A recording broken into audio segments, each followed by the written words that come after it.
আসসালামু আলাইকুম। লিপি কুকিং রেসিপিতে সবাইকে স্বাগতম জানিয়ে শুরু করছি আজকে রেসিপি। আজ আমি তৈরি করেছি পাকা বেলের শরবত। পাকা বেলের নানা রোগের পাশাপাশি ত্বক ভালো থাকে, চুল পড়া ঠেকায়, বেল পেটের নানা রোগ সারাতে জাদুর মতো কাজ করে। বেলে আছে প্রচুর পরিমাণ vitamin C, vitamin A, calcium, phosphorus, potassium. আর বেলে অনেক উপকারিতা আছে। তো চলুন দেখে নেই পুরো রেসিপিটি। শরবত তৈরি করার জন্য নিয়েছি আমি পাকা একটা বেল। আর বেলটা পাকা না কাঁচা ঘ্রাণ শুকে বোঝা যাবে। বেল থেকে সুন্দর একটা ঘ্রাণ বের হলে বোঝা যাবে বেলটা পাকা। তো বেলটা আমি প্রথমে ফাটিয়ে নিব।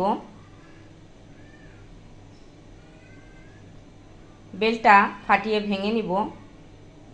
শক্ত কোনো একটা জিনিস দিয়ে বাড়ি দিলে বেলটা ফেটে যাবে।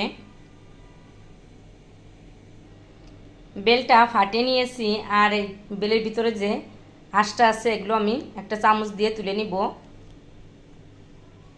বেলের ভিতরের শ্বাসটা আমি বের করে নিয়েছি। আর বেলের শক্ত যে অংশটা থেকে আমি চামচ দিয়ে এভাবে বেলগুলো তুলে নিব। আর এইটাও খেতে অনেক মজা। বেলের শক্ত অংশ থেকে এভাবে চামচ দিয়ে বেলটা তুলে নিয়েছি। তো এভাবে আমি বেলগুলো ছাড়িয়ে নিয়েছি বেলের শক্ত অংশ থেকে। বেলের মধ্যে যে বিচিগুলো থাকে সেই বিচিগুলো আমি হাত দিয়ে তুলে ফেলে দিব। এভাবে আমি বিচিগুলো হাত দিয়ে ফেলে দিব, ছাড়িয়ে এভাবে বেল থেকে বিচিগুলো ছাড়িয়ে ফেলে দিব। এভাবে বেলটা ভাঙলে বিচিগুলো এমনিতেই ভালো করে ছাড়িয়ে নেওয়া যায়। ভাজে ভাজে থাকে বিচিগুলো। তো এভাবে ভাঙলে বিচিগুলো বেরিয়ে আসে।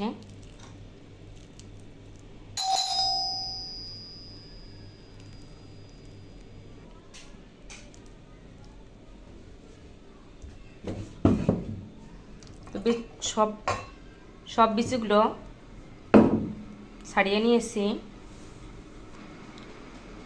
সম্পূর্ণ বেল থেকে বিচিগুলো এভাবে ছাড়িয়ে নিয়েছি। আর এইভাবে নিলে ভালো হয়। আপনারা চাইলে বিচি না ছাড়িয়েও ঠান্ডা পানি দিয়ে চটকে নিতে পারেন একসাথে বেলের সাথে। বেল থেকে বিচিগুলো ছাড়িয়ে এখন অল্প ঠান্ডা পানি দিয়ে বেলটাকে ভালো করে চটকিয়ে নিব। আর চটকিয়ে এর থেকে যে এই আঁশগুলো আছে আঁশগুলো ফেলে দিব। বেলের মধ্যে ঠান্ডা পানি দিয়ে এভাবে ভালো করে চটকিয়ে আঁশটা ছাড়িয়ে নিব। আর এই আঁশটা ছাড়িয়ে এভাবে ফেলে দিব। আঁশটা এভাবে হাত দিয়ে ছাড়িয়ে নিব, তুলে ফেলে দিব চটকিয়ে নিয়ে। আর আমি একটা ছাঁকনিতে করে বেলটা ছেঁকে নিব। বেলটা একটা ছাঁকনিতে করে ছেঁকে নিয়েছি। এখন দিয়ে দিব চিনি। আর চিনি দিব 2 টেবিল চামচ। আর মিষ্টিটা দিবেন আপনাদের স্বাদ মতো। চিনিটা দিব আর দিয়ে দিব ঠান্ডা পানি, যেহেতু বেলটা অনেক ঘন। তো এখানে আমি 1 কাপ ঠান্ডা পানি দিয়ে ভালো করে গুলিয়ে নিব। আমি দিব হাফ চামচ বিট লবণ। আপনারা চাইলে সাধারণ লবণ দিতে পারেন। লবণ দিয়ে গুলিয়ে নিব যতক্ষণ না চিনিটা গলে যায়, ততক্ষণ নাড়াচাড়া দিয়ে শরবতটা বানিয়ে নিব। শরবতটা তৈরি হয়ে গেছে, চিনিটাও গলে গেছে, শরবতটা তৈরি হয়ে গেছে। এখন আমি গ্লাসে ঢেলে নিব। শরবতটা গ্লাসে ঢেলে নিয়েছি। তৈরি হয়ে গেল আমার পাকা বেলের শরবত। তো বাসায় আপনারা ট্রাই করবেন। আশা করছি আমার রেসিপিটি আপনাদের কাছে ভালো লাগবে। আমার রেসিপিটি যদি আপনাদের ভালো লাগে লাইক শেয়ার কমেন্টস করবেন। আপনাদের লাইক এবং কমেন্টস আমাকে অনেক উৎসাহ বাড়িয়ে দেয়। আর ভালো লাগলে ফ্যামিলি ফ্রেন্ডদের সাথে শেয়ার করবেন। আর আমার চ্যানেলটি যদি সাবস্ক্রাইব না করে থাকেন এখনই করে ফেলুন। আর হ্যাঁ, সাবস্ক্রাইব করতে ভুলবেন না। আমার ফেসবুক পেজটি ফলো করে লাইক দিয়ে সাথে থাকবেন।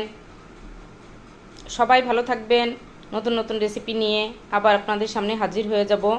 আমাদের জন্য দোয়া করবেন। আল্লাহ হাফেজ।